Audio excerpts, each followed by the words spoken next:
শ্রেণীকক্ষ ব্যবস্থাপনা শিক্ষণের একটি গুরুত্বপূর্ণ কাজ হিসেবে আলোচনা করো এবং teaching is a multi dimensional task. তুমি কি এটির সঙ্গে একমত? এটি যুক্তি সহ আলোচনা করো। তো আমরা প্রথমে আলোচনা করব শ্রেণীকক্ষ ব্যবস্থাপনা সম্পর্কে। তো আমরা প্রথমেই জানবো শ্রেণীকক্ষ ব্যবস্থাপনা বলতে আমরা কি বুঝি।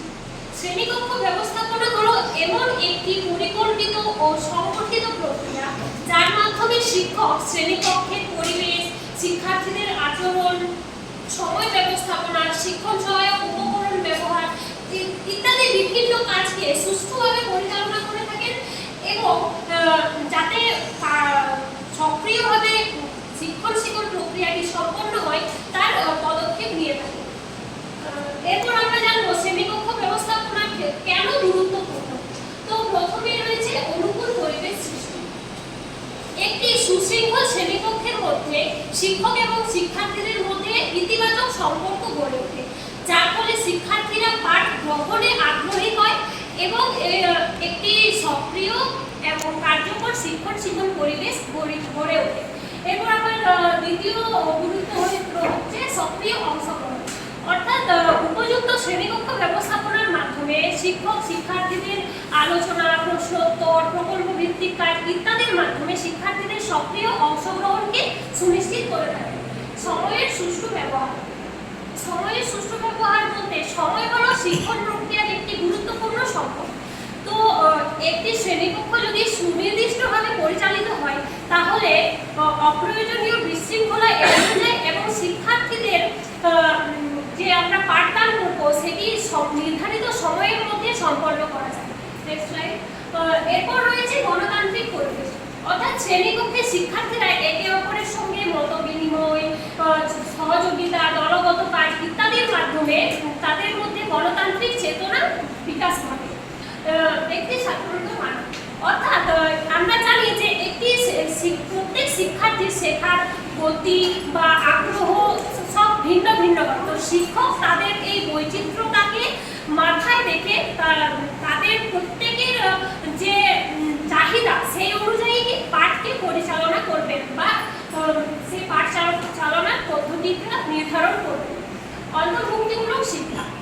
জাতি, ধর্ম, বর্ণ, শারীরিক ও মানসিক সক্ষমতার ভিন্নতা ইত্যাদির নির্বিশেষে সকল শিক্ষার্থীর জন্য সমান শেখার সুযোগ করে দেওয়াই হলো শ্রেণীকক্ষ ব্যবস্থাপনার একটি গুরুত্বপূর্ণ লক্ষ্য।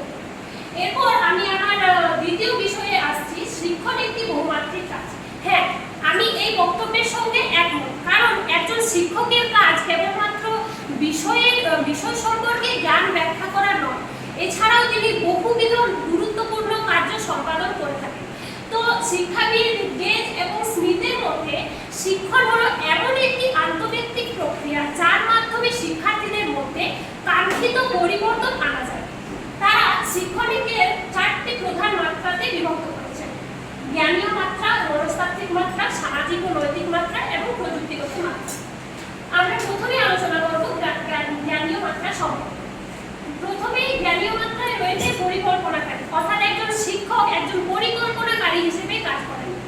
তিনি পাঠদানের পূর্বে পাঠকে কিভাবে পড়াবেন তার একটি পরিকল্পনা নেন, পাঠ প্রস্তুতি করেন এবং শিক্ষার্থীদের প্রয়োজন অনুযায়ী কার্যক্রম নির্বাচন করে থাকেন। মূল্যায়ন। একজন শিক্ষার্থীর বোধগম্যতার স্তর বা তাদের আগ্রহ জানার জন্য শিক্ষক বিভিন্ন ধরনের পদ্ধতিতে তাদেরকে মূল্যায়ন করে থাকেন। কৌশল। অর্থাৎ একটি শ্রেণীকক্ষে শিক্ষার্থীদের বয়স, আগ্রহ, তাদের বিকাশের স্তর মাথায় রেখে শিক্ষক কোন পদ্ধতি অবলম্বন করে শিক্ষার্থীদের পাঠদান করবেন, মানে আলোচনা পদ্ধতি নাকি ডেমনস্ট্রেশন পদ্ধতি, কোন পদ্ধতিতে পাঠদান করলে সেটি বেশি কার্যকর হবে এ বিষয়টিকে মাথায় রেখে শিক্ষক শ্রেণীকক্ষে শিক্ষাদান করে থাকেন।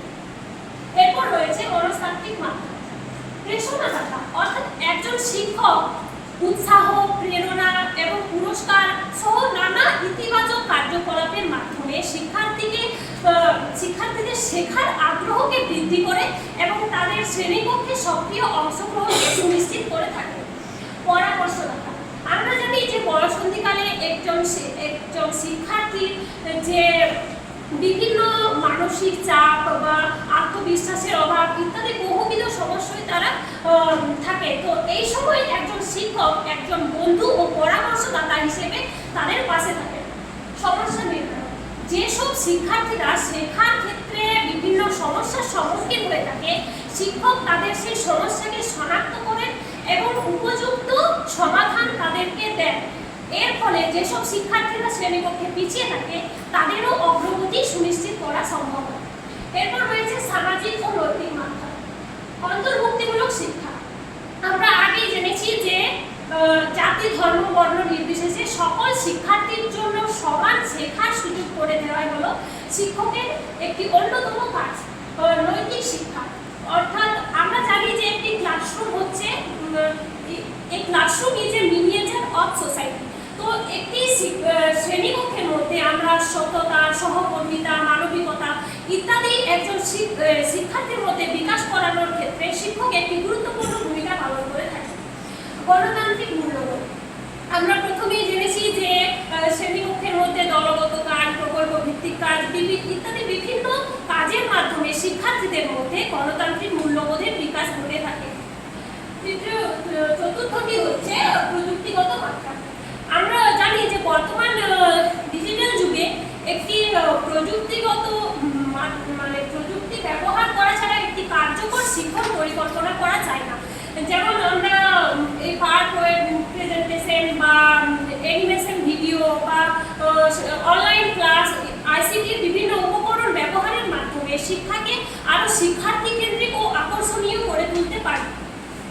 তো একজন শিক্ষককে এই প্রযুক্তির ক্ষেত্রে তাকে দক্ষতা অর্জন করতে হবে।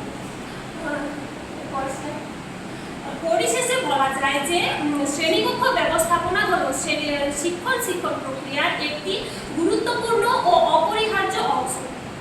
এটির মাধ্যমে শ্রেণীকক্ষে শিক্ষার্থীরা একটি নিরাপদ, আনন্দময়, সহযোগিতামূলক ও অন্তর্ভুক্তিমূলক শিক্ষার পরিবেশ পায়। এবং অন্যদিকে বলা যায় যে একজন শিক্ষকের কেবলমাত্র বিষয় সম্পর্কিত জ্ঞান প্রদান করায় কাজ নয়, তার সাথে তিনি একজন পরিকল্পনাকারী, মূল্যায়নকারী, পরামর্শদাতা সহ বহুবিধ ভূমিকায় পালন করে থাকেন। তাই আমরা বলতে পারি যে শিক্ষণ একটি বহুমাত্রিক প্রক্রিয়া। তাই একজন দক্ষ শিক্ষক শুধু জ্ঞান দেন না, আদর্শ মানুষ ও দায়িত্বশীল নাগরিক গড়ে তুলতে সাহায্য